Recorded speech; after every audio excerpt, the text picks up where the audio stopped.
सबको जय मसीह की। रोज की मेरी भविष्यवाणी की पुस्तक पढ़ने के लिए रेड बटन पर क्लिक करके सब्सक्राइब करें और बेल आइकन। हालेलुया। सबको जय मसीह की।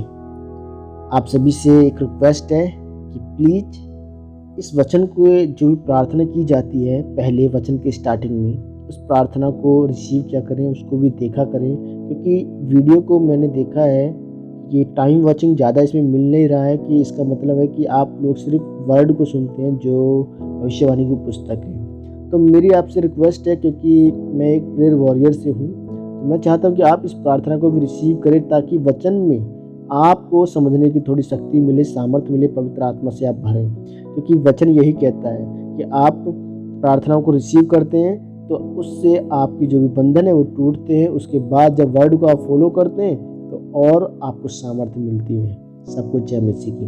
तो आइए आज के वचन के लिए हम प्रार्थना करते हैं। अपनी आंखों को बंद करिए और इस प्रार्थना को रिसीव करते हैं powerful. Thank you Jesus. Hallelujah. धन्यवाद सामर्थ्य परमेश्वर, आपका धन्यवाद करते हैं पिता बाप आज के वचन के लिए, जो वचन आज आपने अपने दास के द्वारा, अपने दास प्रेरित अंकुर यूसुफ नरूला जी के द्वारा, अपनी दासी पास्टर सोनिया यूसुफ नरूला जी के द्वारा हमें सौंपा है। परमेश्वर आपका थैंक्स करते हैं परमेश्वर इस वचन के लिए। परमेश्वर आज जितने लोग इस वचन को पढ़े या सुने परमेश्वर, उनके ऊपर आपकी आग परमेश्वर आज उतरे, पवित्र आत्मा से फिल हो परमेश्वर, गैर भाषाओं से, अन्य भाषाओं से भर जाए यीशु मसीह के नाम में। परमेश्वर तेरी सामर्थ उनके अंदर चमके परमेश्वर, वो सामर्थ परमेश्वर, वो उजियाला, क्योंकि परमेश्वर आपका वचन कहता है कि धर्मी लोग ऐसे होंगे जैसे सुबह का प्रकाश, सूर्य का प्रकाश दोपहर तक अधिक अधिक चमकता जाता है। हे परमेश्वर आपका वचन में लिखा है परमेश्वर, उठ प्रकाशमान हो क्योंकि तेरा प्रकाश आ गया है। यहोवा का तेज तुझ पर उदय हुआ है। आज तेरा तेज परमेश्वर इन पर उदय हो यीशु मसीह के नाम में। परमेश्वर इस सामर्थ को ग्रहण कर इस वचन के द्वारा परमेश्वर ये अपने अपनी भावनाओं को आज छोड़े यीशु मसीह के नाम में, और बल्कि आपके वचन के साथ दृढ़ होते जाएं, पवित्रताई में बढ़ते जाएं। यीशु मसीह के नाम में मांगता हूँ परमेश्वर। सारी इज्जत महिमा जलाल तेरे नाम को देते परमेश्वर। तेरी आग को मांगते प्रभु यीशु मसीह के नाम में। उस पवित्र आत्मा को मांगते परमेश्वर, प्रभु यीशु मसीह के सामर्थ्य पवित्र नाम में मांगते हैं। आमीन आमीन आमीन। God bless you.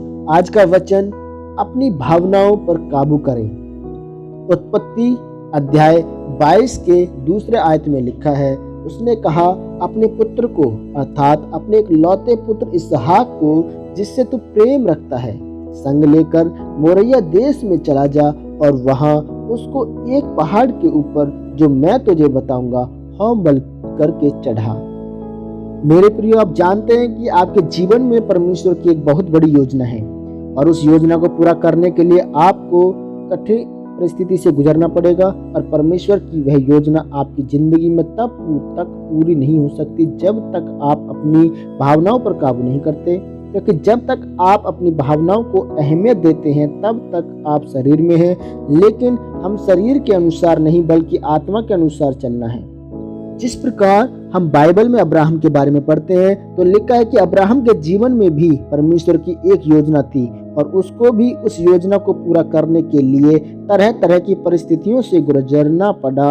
बाइबल में जब हम उत्पत्ति की किताब अध्याय 22 के आयत 2 में पढ़ते हैं, लिखा है कि परमेश्वर ने अब्राहम को कहा कि अपने एक लौते पुत्र इसहाक को मुझे होम बलि करके चढ़ा। सोचो, जिस पुत्र को परमेश्वर ने इतने सालों के बाद अब्राहम को दिया, उसको परमेश्वर क्यों बलि करके चढ़ाने को कहेगा? क्योंकि परमेश्वर ने ऐसा कहा, क्योंकि परमेश्वर देखना चाहता था कि अब्राहम अब भी मुझसे उतना ही प्यार करता है जितना जब करता था जब इसहाक नहीं था। मेरे प्रियो, अगर अब्राहम उस समय अपनी भावनाओं पर काबू नहीं करता तो परमेश्वर के द्वारा की गई परीक्षा में सफल नहीं हो पाता। उसने अपनी भावनाओं को नियंत्रण में रखा और वह अपनी परीक्षा में सफल हुआ, क्योंकि उसको पता था कि उसके जीवन में परमेश्वर की एक महान योजना है। मेरे प्रियो, आज लोग अपनी भावनाओं को नहीं छोड़ पाते। वह सोचते हैं कि अगर मैं चर्च गया तो मेरे रिश्तेदार नाराज हो जाएंगे।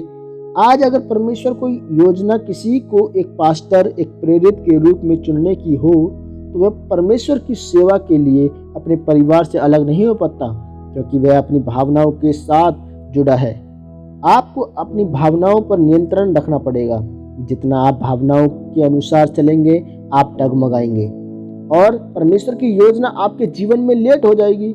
इसलिए मेरे प्रियो, आपके जीवन में कैसी भी कठिन से कठिन परिस्थितियां क्यों न आए, आपको परमेश्वर में अड़े और खड़े रहना है। आपको भावुक नहीं होना, क्योंकि हमारा परमेश्वर भावुक नहीं बल्कि आत्मिक है। परमेश्वर इस वचन के द्वारा आपको आशीषित करे। आमीन। यह अंगीकार आपके द्वारा किया जाए।